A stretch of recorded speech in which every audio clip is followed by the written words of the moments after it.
The top stories: Lieutenant General Taddesa becomes Tigray's new interim chief administrator.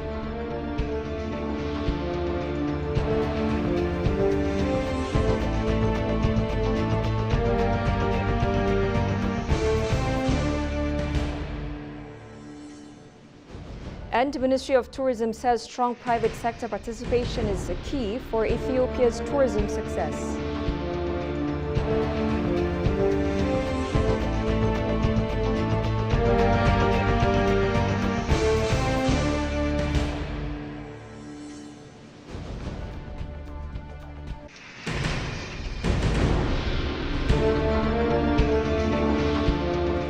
Welcome to EBC World, the voice of Pan-Africanism. With the news, I'm Tabitha John. Do stay with us. Ethiopian Prime Minister Abiy Ahmed received the chairperson of the African Union Commission, Mahmoud Ali Yusuf, at his office this morning. The discussion between the Prime Minister and the AU Commission chairperson focused on key regional peace and security issues.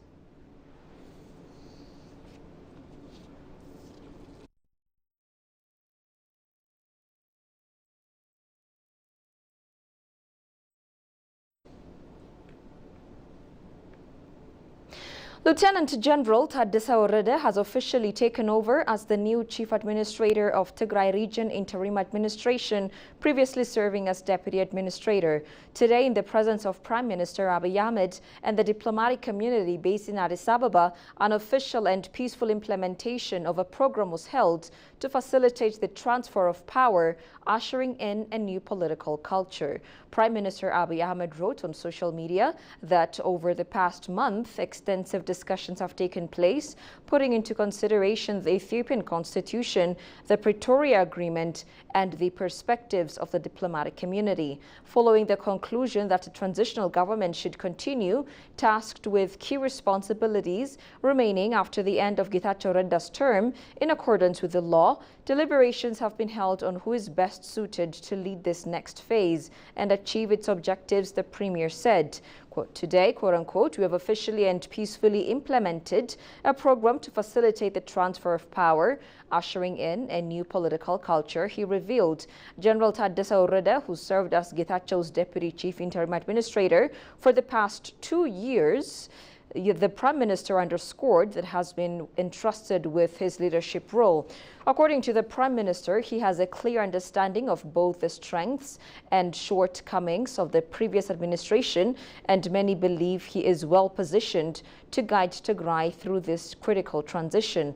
Quote unquote, it is my hope that he will seize this historic opportunity to help the people of Tigray realize their aspirations for peace and development, just like their fellow citizens across the country, and in doing so, contribute meaningfully to Ethiopia and Africa as a whole, the Prime Minister noted.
Welcome back. The National Election Board's Executive Board Members Recruitment Committee has called on the public to nominate candidates for the Deputy Chairperson and 2 members of the Ethiopian National Election Board.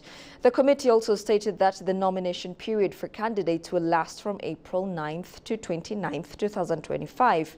Article 5/1 of the Ethiopian National Election Board Establishment Proclamation number 1133/2011 stipulates that a committee shall be established to recruit members of the executive board. And it has also been disclosed that the candidates also should not be a member of any political organization in terms of neutrality.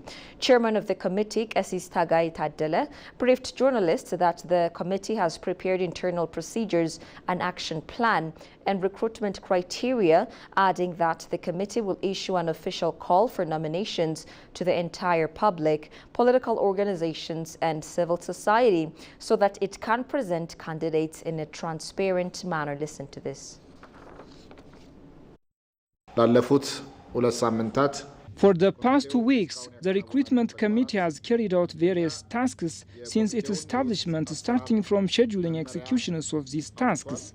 The committee has also prepared internal procedures and recruitment criteria which will be able to help nominate candidates in a very transparent and competitive manner.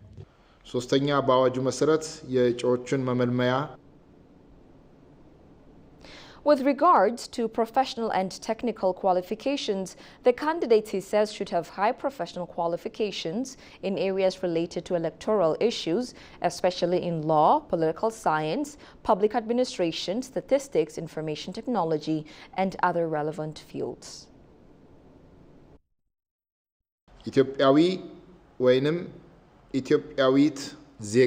These candidates to be nominated have to have Ethiopian citizenship by birth.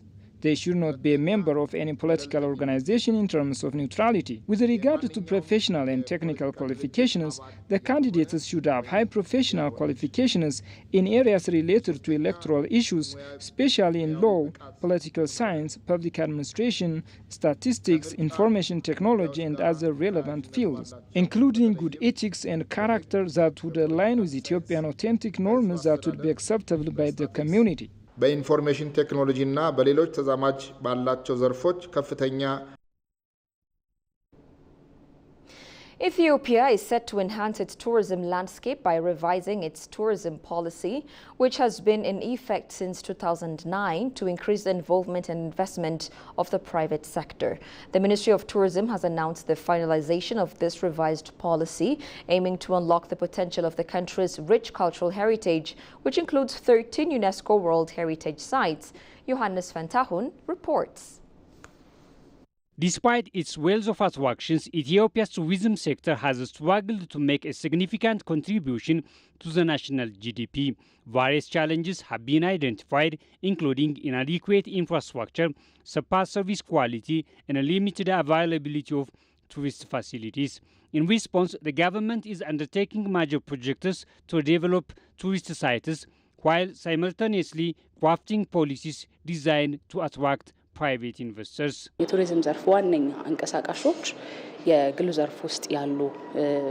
tourism sector's main actors are the private investors, so any tourism activity without the participation of them would not be successful.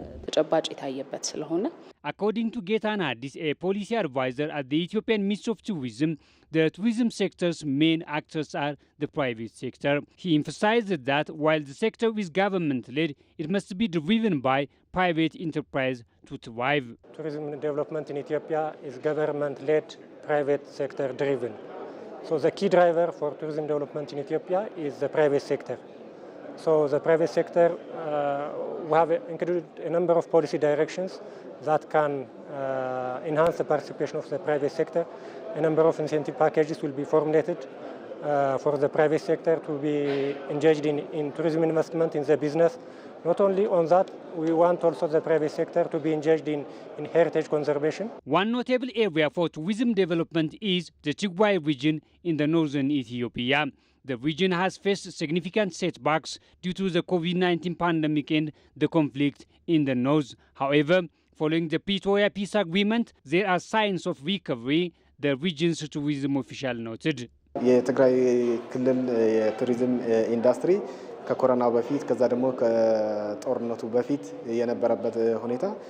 Tigray region's tourism situation, especially before the war and COVID-19, was very promising. During the war, it was completely at a standstill. Since the peace agreement and with cooperation from the federal government and international supporters, we have been working hard to revive tourism activities.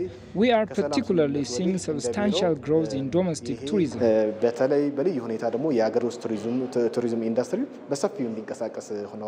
As Ethiopia embarks on this new chapter for its tourism sector, the focus on collaboration with private investors and infrastructure development may pave the way for a more vibrant and sustainable industry that can contribute meaningfully to the country's economy.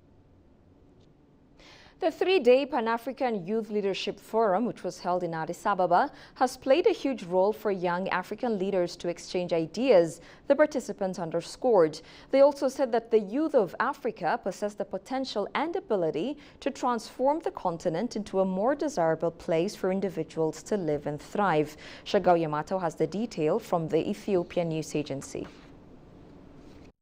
A three-day Pan-African Youth Leadership Summit aimed to foster dialogue and collaboration among young leaders across the continent, focusing on sustainable development, was held last week under the theme Unlocking the Power of Youth for a Prosperous Africa. The Kenya news participant Libna Lassie told the Ethiopian news agency that the future of Africa is intrinsically linked to the aspirations and contributions of the youth demographic, highlighting the significance of youth inclusion in policy making and provision of resources. We as youth need to be included in today's policy making, and also another thing is to get more resources and funding from the governments and from organizations.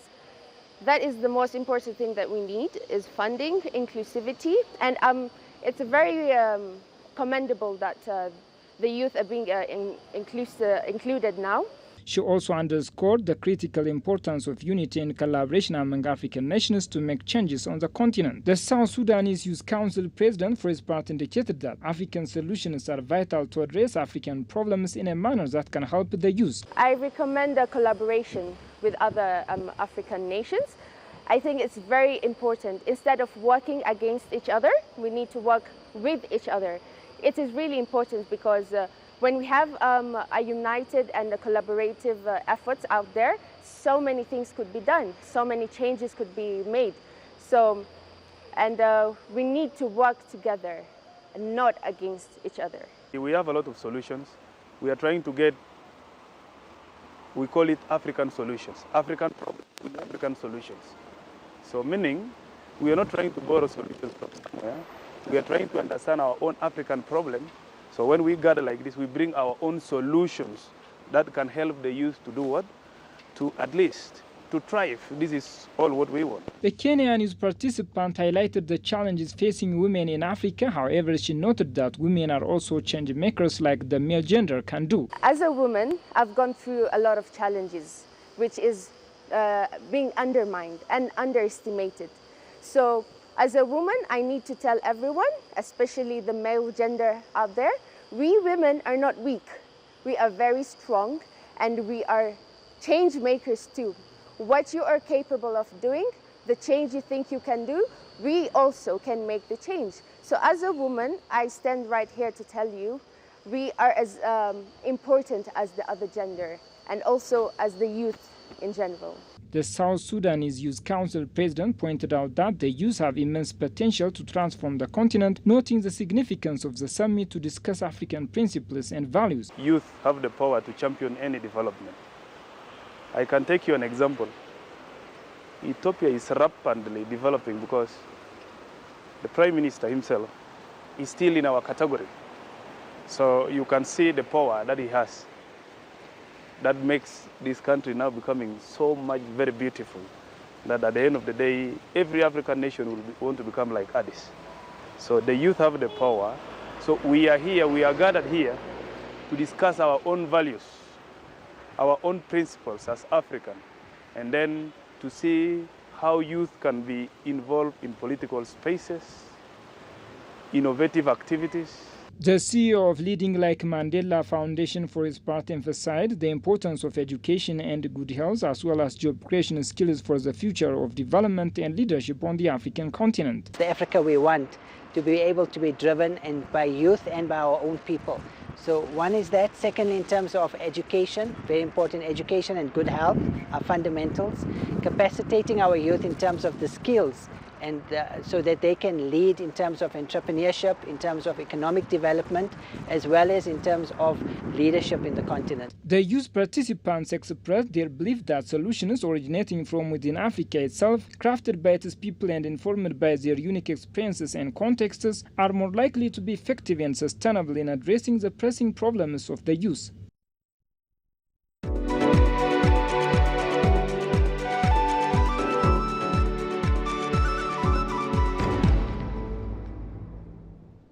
In business, the Ethiopian-Greek Business and Investment Forum, organized by the Ethiopian Embassy in Rome and the Ethiopian Honorary Consulate in the Hellenic Republic in collaboration with the Hellenic African Chamber of Commerce, was held in Athens yesterday, the Embassy of Ethiopia in Rome said. The forum was attended by representatives from the Ministry of Foreign Affairs of the Hellenic Republic, other government institutions, and members of the Ethiopian and Greek business communities, along with private companies. In his opening speech, Asafa Abi, Deputy Head of Mission of the FEDRI Embassy in Rome, highlighted Ethiopia's wide range of trade and investment opportunities, emphasizing its status as one of Africa's fastest-growing economies in recent years. In line with this, Workaferraw Aklilu, representative of the Ministry of Foreign Affairs of Ethiopia, emphasized the favorable conditions created by her country's macroeconomic reforms for foreign investors. She underscored the potential for strengthening trade and investment ties between Ethiopia and Greece. The forum concluded with productive B2B discussions and preliminary agreements between Ethiopia and Greek companies while promoting Ethiopia's trade and investment potential.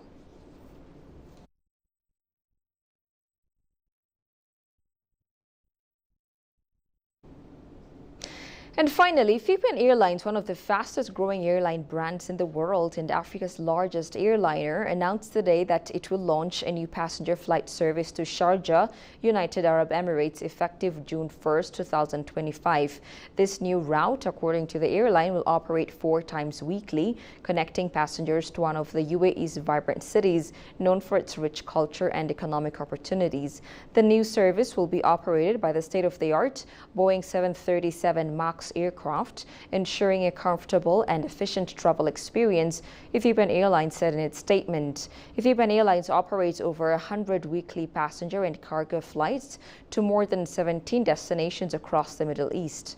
The airline's presence in the region dates back to 1979, when it launched flights to Dubai, marking nearly 5 decades of service to the United Arab Emirates.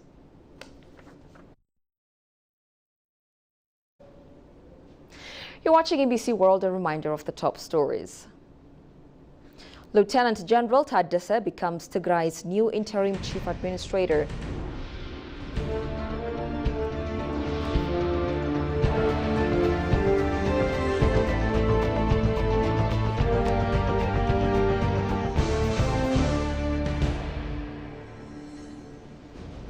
And the Ministry of Tourism says strong private sector participation is a key for Ethiopia's tourism success. That's all we had for now. I'm Tabitha John. Many thanks for watching. Goodbye for now.